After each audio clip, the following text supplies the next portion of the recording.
Today's lesson involves finding gravitational potential energy. So you might remember our energy map, which kind of showed all the different kinds of energies we were looking at. And the one we're interested in today is gravitational potential energy, which is this one right here. So last lesson we talked about kinetic energy, energy of motion, and today we're going to look at gravitational potential energy. So let's think about this. Suppose there's a big rock and Rosie wants to lift that big rock up onto a table. So this is Rosie the Riveter. And in order to lift that big rock up on the table, she has got to do a lot of work. So she gets to work and she gets that thing up there somehow.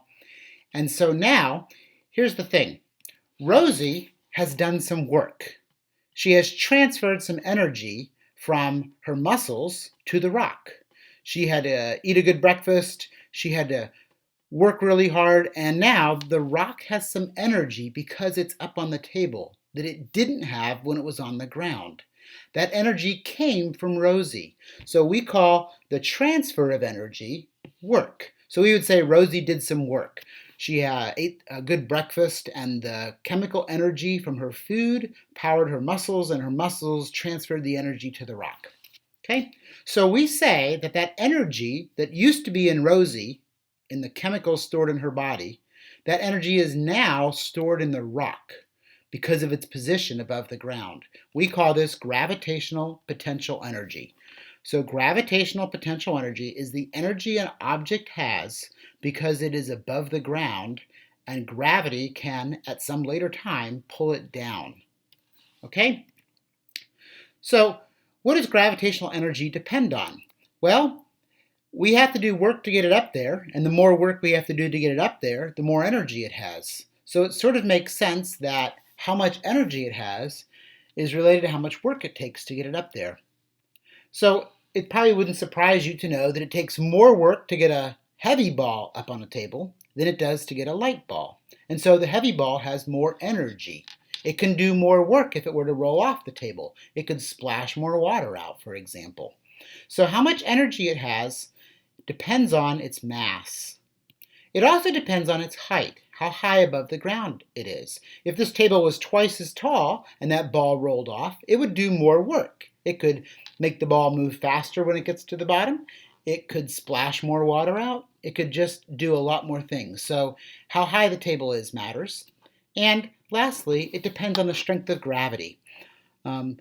If there were no gravity, rolling this ball to the right would not make it fall. It would just stay to the right. It wouldn't do any work for us. So gravity is important in this equation. And this is a nice one because on Earth, the strength of gravity is never going to change. Okay, so here's how we are going to calculate how much energy something has because of its position. The potential energy it has is equal to m times g times h. So remember the little dots mean times. And right here is a list of what all these things mean. Potential energy, PE is potential energy, m is the mass, we measure it in kilograms, g is gravity, which is always going to be 10 on Earth, and h is the height in meters. So if you need to pause the video at this point so you can write that down in your toolbox, that'd be a good idea, because we're going to use it on the homework problems, okay? Okay, so now you're back.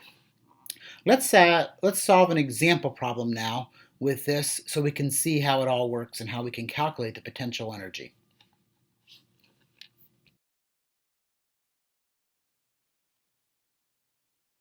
So what we have is some kind of table, and on top of the table rests a rock. So 25 kilograms is a pretty big rock, so somebody had to eat their Wheaties to get it up there. So since we are going to solve a problem involving gravitational potential energy, we're going to have potential energy equals m times g times h. So those are our variables.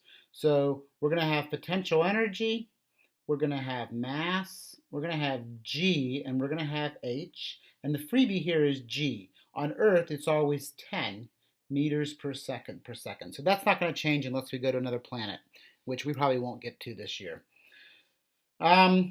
The other things we know, it tells us the rock is 25 kilograms, and we know kilograms is a unit of mass. So we're going to have 25 kilograms here.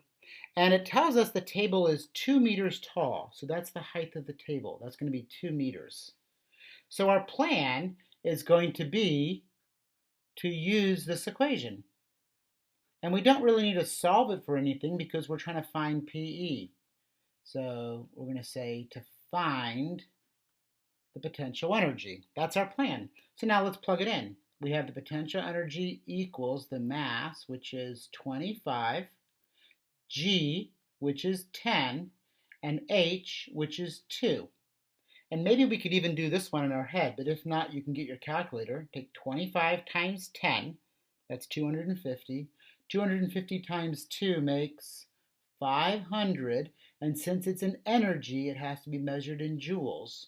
So the potential energy of this rock is 500 joules. So that's how we solve the problem, okay? And that's what you're going to work on your assignment.